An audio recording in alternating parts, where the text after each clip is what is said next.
Stop me if you've heard this one. Two young lovers with nothing better to do fall head over heels for one another. Well, he probably a little more than her, but they decide at the tender age of roughly 14 to fall madly in love with one another. Again, more him than her. They have to overcome some family opposition, but the family opposition is very persuasive or strong, and it comes between them. And when a certain amount of time goes by, they get separated. Some time passes. The young lover, the boy, comes back and climbs up to the girl's bedroom and professes his undying love for her. And she is a little taken aback by the strength of the emotion, the ardor, the passion, and she tells him, okay, pump the brakes. This isn't such a good idea necessarily. And he wills himself out of the pure devotion and the inaccessibility of the love. He wills himself to die. He just sort of stares at her until his heart stops. He stops breathing and just kills himself by sheer act of will. And the girl is horrified. And later on, she herself is overcome by passion for him and wills herself to die the same way, just collapses on top of his corpse. And they are celebrated thereon as a great example of undying love, and they are buried together and mourned together and become a symbol of something much greater and somehow more noble than ordinary love. Sounds familiar. We'll get back to that. Book or day 4, story 8. It's the story of Girolamo loves Salvestra. Girolamo is a young boy, very wealthy, raised without a father. His father dies when he's very young. He's raised by his mother and the household staff. He has lots of tutors. He's a young gentleman of, I think, where is it? Pavia? I'm blanking. I don't care. He is raised to be a young gentleman. But growing up with children in his neighborhood, he strikes up a friendship with the daughter of a tailor. Tailor is, relatively working class. She is several steps below him on the social ladder, let's say, but he loves her. He grows up with her, and as he gets older, hits 14, and he starts to imagine a more than, playful childhood friendship. And his mother is horrified at this. He's supposed to be growing up to marry some wealthy woman and be a leader of society, and he can't, this girl, please. So she and the household staff, the tutors and the nannies and what have you, conspire to send him away. They send him to Paris saying, all right, your father, he's a wealthy merchant, or he was a wealthy merchant. He has this great business. You are almost a man now, 14. It is time you learn the family business a little so that you can take over. So they say, well, we have a lot of business going on in Paris. We're going to send you there. Send young men to Paris and they'll get distracted. I think that was the thought. How are you going to keep them down on the farm after they've seen Paris? But he goes to Paris after objecting and fighting. He doesn't want to go because he loves this girl and he wants to marry her, and yada, yada, yada. And they're saying, yeah. Just go to Paris first. Learn the family business. So they pack him off, they send him to Paris, and he spends, I don't know how much time there. Not years and years, but a considerable amount of time. This girl, of course, being 14, is already getting long in the tooth. She's almost an old maid, for God's sake. It's time to marry her off. So she gets married. She gets married to somebody of her social station, of her class. Presumably, this is an appropriate match. Presumably, she maybe even likes the guy. Who knows? It kind of doesn't matter. But Girolamo comes back, and he is just heartbroken that his great passion has gone and married someone else. So yeah, he goes and he sneaks into her bedroom at night, and he waits for her. And then she and her new husband come in, and they settle in. They little peck on the cheek, very chaste, very polite, and they turn over and go to sleep. And Girolamo is waiting there in the shadows, waiting for the husband to nod off. So when he does, he creeps over to Silvestre and, hey, wake up. And he says, I'm so in love with you. How could you do this? Please come away with me. He's just desperate. And yes, it's a little creepy. But she says, no, I am married now. You can't do this. This is not what proper people do. She's very level-headed, a very level-headed young girl. And he says, well, he's beside himself. And he pulls this line on her and says, well, okay, I will go. But I've been waiting for you for a long time, and I'm very cold. That bed looks very warm that you're in, so just let me get into the bed and warm up a little before I go back out into the night, because it's chilly out there, and I don't want to catch a sniffle.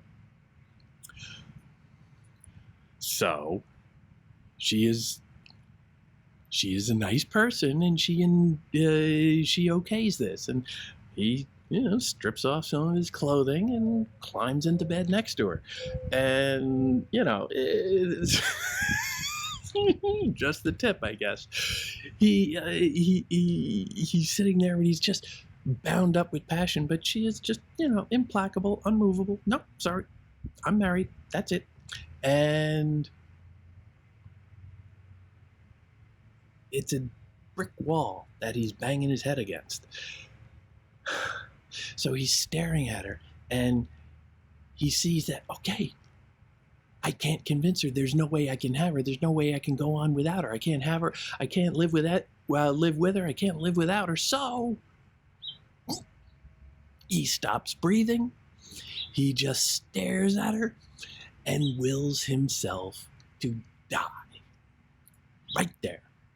Enormous feat of, personal control, by the way. The guy should teach yoga.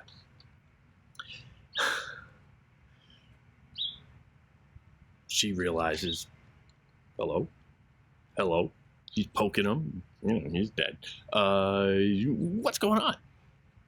So, she's lying right next to her husband is right on the other side of her. So, she's concerned. She just sort of covers him up for a little bit, and then looks over at the husband.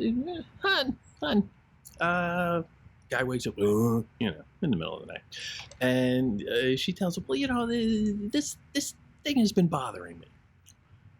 A friend of mine had this happen, and I'm just curious what your take would be. And then she tells him the story of what is happening, and the husband. He says, well, clearly you just, your friend should just get the body out of there. And, just go on like nothing happened. And she responds, well, funny you should say that. And she pulls back the covers or whatever, and there's the corpse, and he's a little freaked out supposedly, but he has the presence of mind to say, okay, this is what we're gonna do. And he's very level-headed, and he gets dressed, and he dresses the body, and Girolamo, and just sort of slings the corpse over his shoulder and says, all right, hon, I'll be back in a little bit. And he goes out the door and walks through the streets lugging this corpse, and goes over to Girolamo's house and just sort of dumps it onto the front porch and leaves. And as any guy would. And in the morning, the household wakes up, and the servants find him. When they go out to collect the newspaper in the morning, there's their master lying dead on the stoop. And they're mourning, and it's a tragedy, and we're gonna hold a big funeral because he's a leading member of the society. He's a great dignitary, a son of a wealthy merchant. So they hold this grand funeral, and and Sylvestra and her husband are hearing about this, and they don't move in the same social circle, so it's not a lot of they're not invited to any of this stuff. But they're concerned that, we really don't want we don't want questions to be raised. We don't want anybody coming around asking us any about this. And it is mysterious circumstances, so you never quite know. So they're curious. So they go to the funeral, to the wake, the shiva, whatever it is. It's not a shiva, but they go, and the husband says, again, a very prudent guy. He's a very practical people, and he says, all right, let's go to the funeral or the wake, and we'll go and we'll mingle. You mingle with the women, I'll mingle with the guys, and we'll try and get a sense of if anybody's talking about the mysterious circumstances around this, and certainly if anybody mentions us.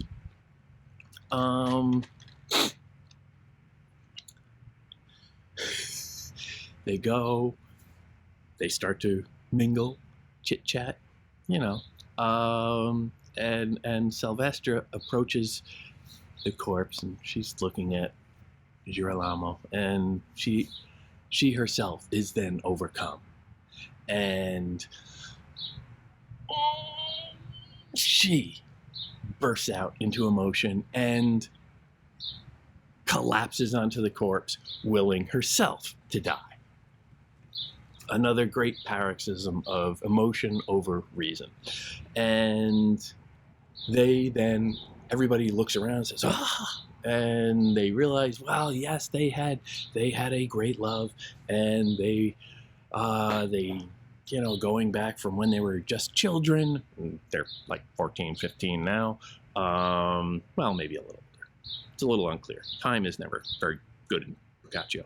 But they set this up as a great love story, and at first they lay the corpses side by side for the service, and they come to be entombed together, and they are their story gets told throughout the city and throughout generations as a story of grand amore.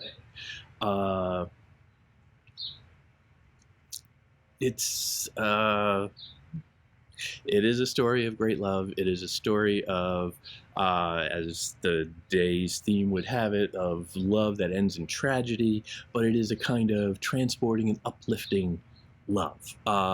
They both died happy in their own particular way, you could say. Happy in a kind of paroxysm of emotion.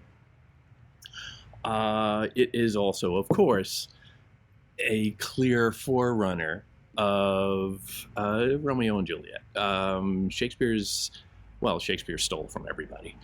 His exact, the seeds that he picked out are always a little bit obscure. You're never really certain of it, but you can see little things here. And here, it's fairly evident. And he was notorious for raiding the early Renaissance, stories, particularly the Italian. Well, that was really the only game in town for the early Renaissance. But he clearly seized on that. He made some changes, as artists do. They take found materials in stories and just sort of rework them and fashion something new out of them. That's what creativity was. They had no idea about, well, it has to be all new. Oh my God, there was no intellectual property law at the time. So he took it and he made some changes.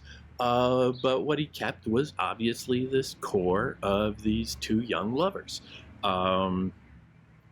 In his telling, there was not this class divide, which seems to be the mechanism for Boccaccio, where the family just doesn't want their grandson, not grandson, but the great heir to their family to marry below his station. They don't want a girl from the other side of the tracks. But in contrast, Shakespeare, in the very opening lines, says, okay, two households both alike in dignity, meaning, all right, there is no class issue here. They are both, Romeo and Juliet are both from very wealthy families who just happen to have a beef with one another. So there is that element removed because he wants to sort of shave it down and get rid of like all that. Because people can come to it presumably and say, well, would they have really been happy? I mean, she's a tailor's daughter. Oh my God, what would she be doing at fancy parties and all that? It would never have worked after the first blush of romance would have worn off.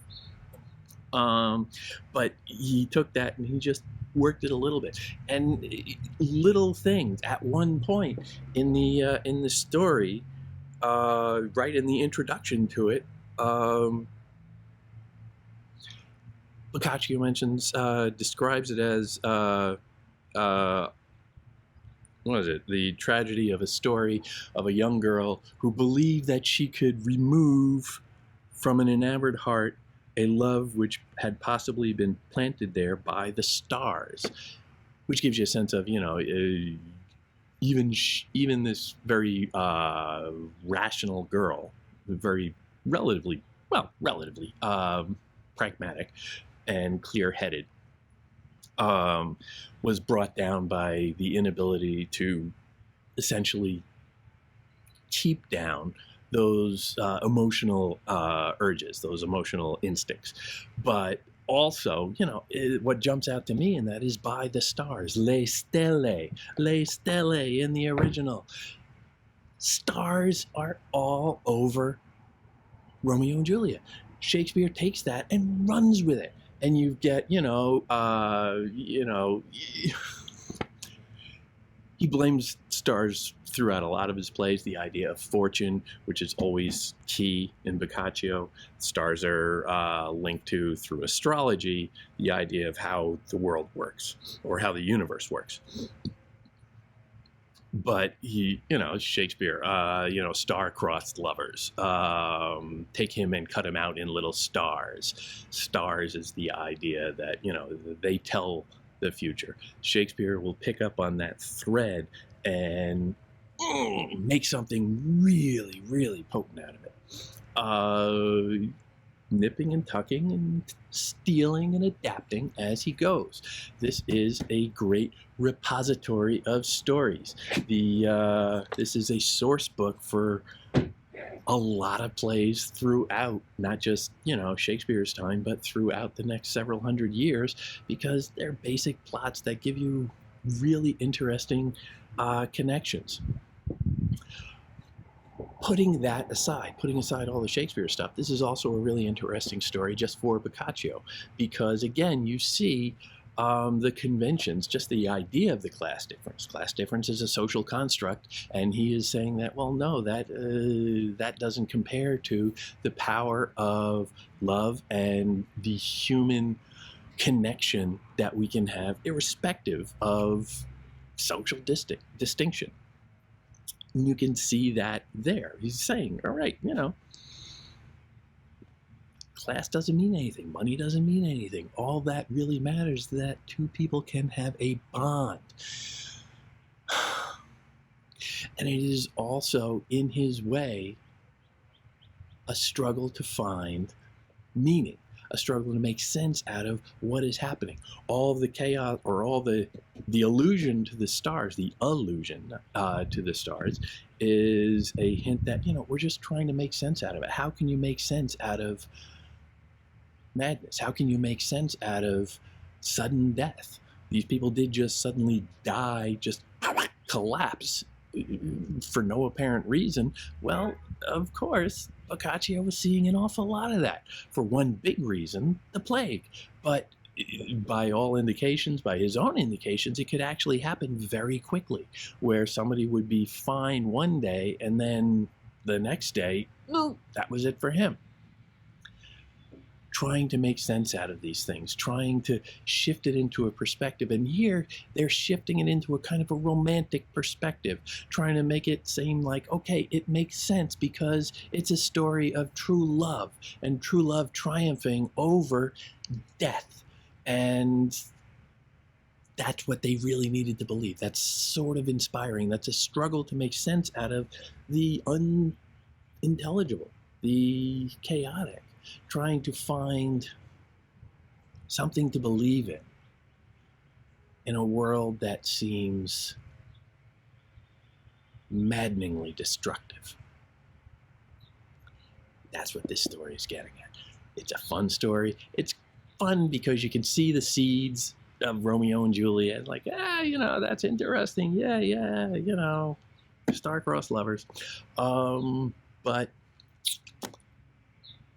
it is, as much as it is Shakespeare, it is very much Boccaccio, because he is bringing his interest to this story. He is teasing out his significance. What he wants out of this story is very different from what Shakespeare is going to want out of the story, but the story is essentially the same. It's just a matter of how they use it.